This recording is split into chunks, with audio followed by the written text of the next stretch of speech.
Bonjour et bienvenue. Aujourd'hui, on s'attaque à un sujet qui fait pas mal de bruit, Google Opal. La promesse est folle, une révolution applicative en une seule phrase. Vraiment. Alors, la grande question qu'on se pose tous, c'est celle-ci. Est-ce qu'on peut vraiment, mais vraiment, créer des applications qui tiennent la route avec une simple phrase? C'est la promesse d'Opal, le nouvel outil expérimental de Google. On va creuser ensemble pour voir si c'est du solide ou si c'est un peu trop beau pour être vrai. Ok, voici le plan de match pour aujourd'hui. D'abord, on va regarder cette fameuse promesse, une révolution en une seule phrase. Ensuite, on verra ce qu'Opal propose, la fameuse usine à appli. Puis, on passera au crash test, la pratique sous pression. On essaiera de comprendre la logique derrière la machine. Et pour finir, on se posera la question fatidique. Outil, jouet ou carrément le futur?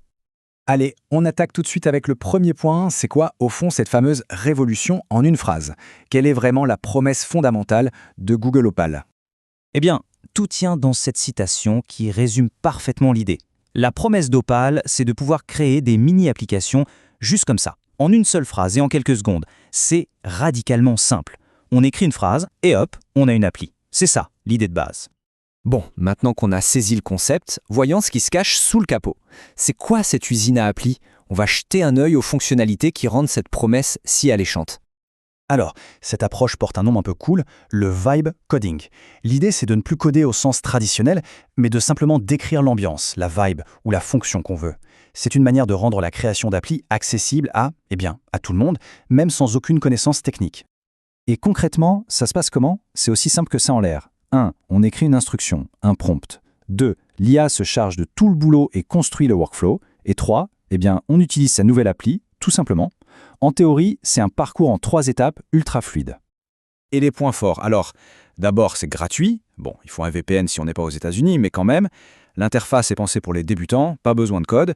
Et surtout, c'est complètement intégré avec tout l'écosystème IA de Google, Gemini, Veo, Imagen. Ça permet de créer très vite des petits outils perso et de les partager avec un simple lien. C'est vraiment pensé pour la rapidité et la simplicité. Ok, tout ça, c'est la théorie, c'est la belle promesse sur le papier. Mais qu'est-ce que ça donne dans la vraie vie? Passons à la pratique. On va mettre Opal un peu sous pression et voir comment il réagit. Et là, premier constat, ça dépend vraiment de ce qu'on lui demande. Pour des tâches simples, c'est rapide, oui.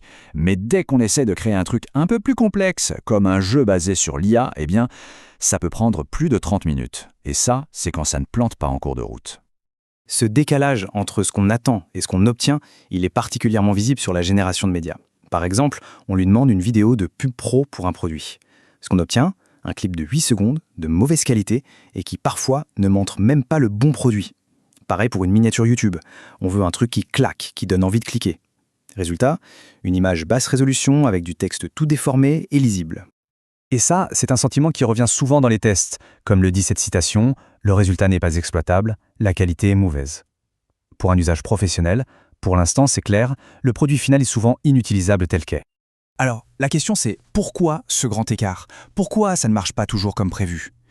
La réponse, en fait, elle est assez simple. Il faut comprendre la logique de la machine. Opal, ça n'est pas de la magie, c'est un outil. Et un outil, ça s'apprend. Ce qui est vraiment intéressant, c'est de regarder ce qui se passe sous le capot. Derrière la petite boîte de dialogue toute simple où on tape notre phrase, il y a en fait un éditeur de workflow assez complexe, basé sur des nœuds.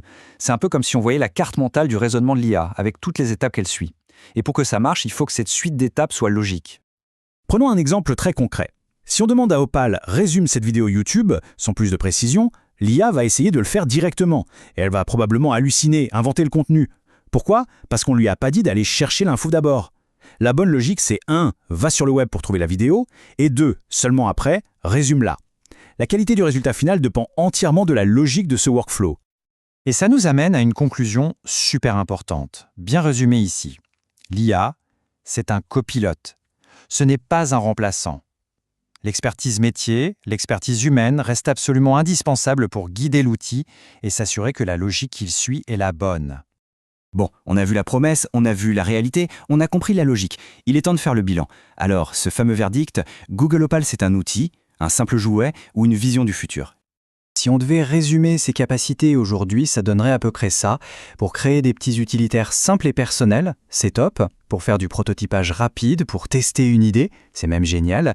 Par contre, pour un usage professionnel, pour un produit fini et poli, on voit bien que pour l'instant, ça ne le fait pas. Alors, qu'est-ce qu'il faut retenir de tout ça? Premièrement, c'est clairement un aperçu du futur. Ça simplifie la création d'applis d'une manière assez folle pour les débutants. Deuxièmement, c'est un outil, pas un magicien. La qualité de ce qui sort dépend vraiment de la logique de ce qu'on met en entrée. Troisièmement, ce n'est pas encore un remplaçant pour des plateformes plus solides comme NEIN, surtout pour des choses complexes. Et enfin, pour l'instant, il faut le voir comme ça. C'est excellent pour prototyper, pour expérimenter, pas pour publier un produit fini. Et tout ça, ça nous laisse avec une question assez vertigineuse pour l'avenir. À mesure que des outils comme Opal vont s'améliorer, est-ce que la frontière entre un simple utilisateur et un développeur ne va pas tout simplement s'effacer? Finalement, on peut se demander ce qui se passera quand le seul obstacle pour créer un logiciel ne sera plus la maîtrise du code, mais simplement la clarté de son idée.